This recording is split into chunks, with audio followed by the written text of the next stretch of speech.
Good afternoon, everybody. It's very late, around 3:33 right now. I'm sorry that this review came in late again. I mean, I had school and so forth and had other things to take care of. I could have checked out this episode maybe earlier in the morning, but I didn't see it available at that time. Well, I didn't bother checking because I had other things to take care of and some other academic personal stuff. And just watched it. Just watched the whole 23 minutes of it. Since I enjoy doing reviews and so forth. And I'm gonna do a review on Nanana's Buried Treasure, episode 3. Now, before I get into this episode was pretty tactic. I mean, pretty cool. I mean, had some crazy surprises, which got me saying, "What the is that?" And yeah, and again, all right, let's get this started. Okay, in Nanana's buried treasure at the beginning, we end up seeing a teapot, which is one of the treasures she found. What was one of the treasures they found at the end of episode 2. Well, I didn't know what the treasure was until it showed up in episode 3 at the beginning. Something that Jugo pours the water into the teapot, and it turns into some colored tea or something. And I'm thinking, wow, pretty cool right there, not too bad. And later, Jugo was asked to do a favor or something, is asked to do a favor from the president, and later he ends up having to do this stupid act about being all lovey-dovey with Nanana or something. However, it didn't come out too well, but it seemed how it's starting to work, and she gave him a hint about some ruins, about something floating on top and 1,000 feet high, and the episode title had something about 1,000 feet or something, and I just go oh wow, that is pretty cool. That is pretty cool. Some kind of hint right there. But at certain points, even if there was a treasure I had to search for, I would love to have hints, but at certain points, I wouldn't take it anyway, But it's something challenge, But yeah, let's get back to the episode. Sorry for being off topic. Later, they end up going to the building, and they go take separate ways to find where the ruins are of this treasure.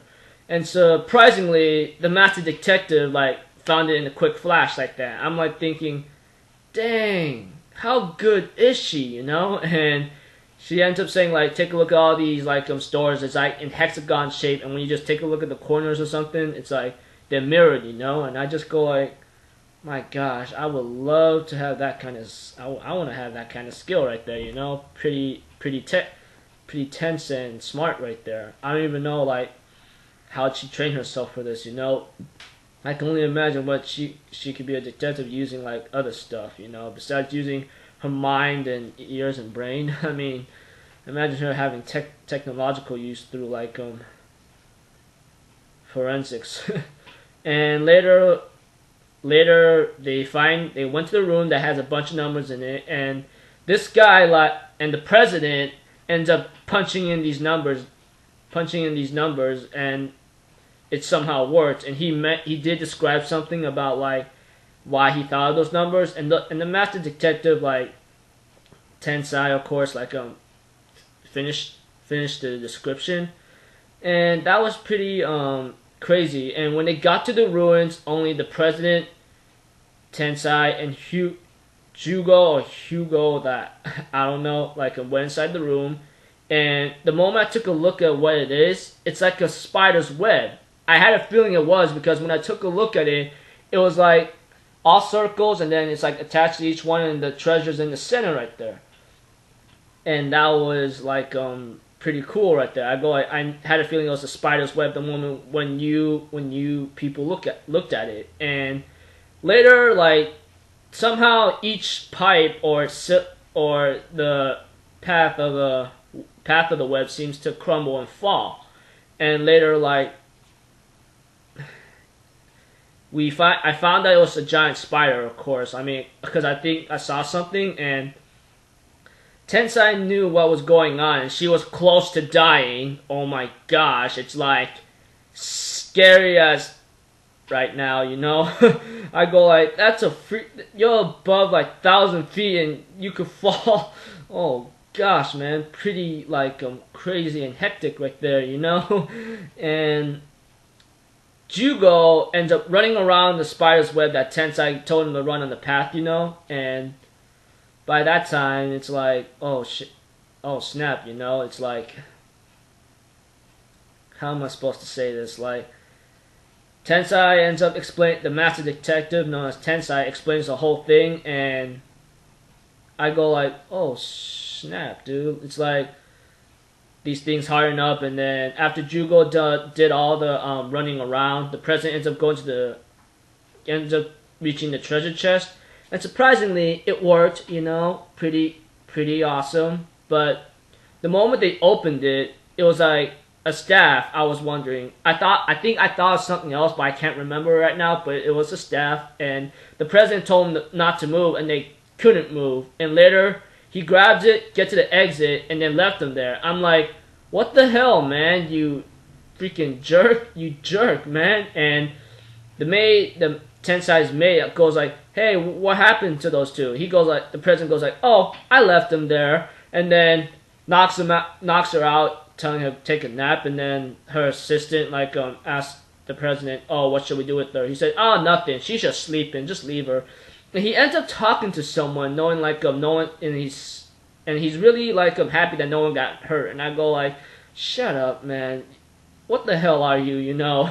And we don't really know. I don't really know who he really is talking to right now, but it looks like to me like he seems to be surprised about like something, you know. Sorry, like I'm like being off topic again with who he's talking to. I don't know who he's talking to, but to me, I think it might be Nanana's killer. I don't know exactly, but it sounds like to me or something, you know.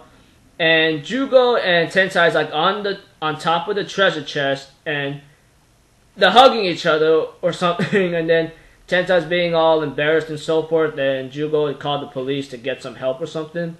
And honestly, overall, like Jugo asked her, why did you want to become a master detective? I mean, I go like, yeah, that's a question I'd like to know too. But she ends up explaining and said, oh, I just want to be a master detective so I can have my name on history. I go like, I don't blame her for it, you know. I would like to have my name remembered, but I highly doubt it, you know. It's ridiculous. But she ends up saying like, I know what people think of me, you know, but I don't really care. I'm still gonna go for it. I said, yeah, you know, go for your dreams. Don't let no one like talk you down. Go like talk you down upon things that you don't want to be, because if you want something, go for it.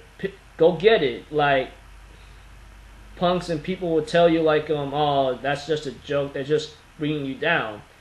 And other things like after they got rescued and so forth, Jugo decides to tell the police to like he'll tell them everything and let the other Tensai and the maid go or something. However, it was that girl or something that was looking for the eye treasure or something. She brought him in. She go like, how about you tell me what the hell is going on or something? It has a sword, and I go like, oh my gosh, man. He comes home all beaten up. Thank goodness he did not have any like freaking scars such as like blood scars or something, you know.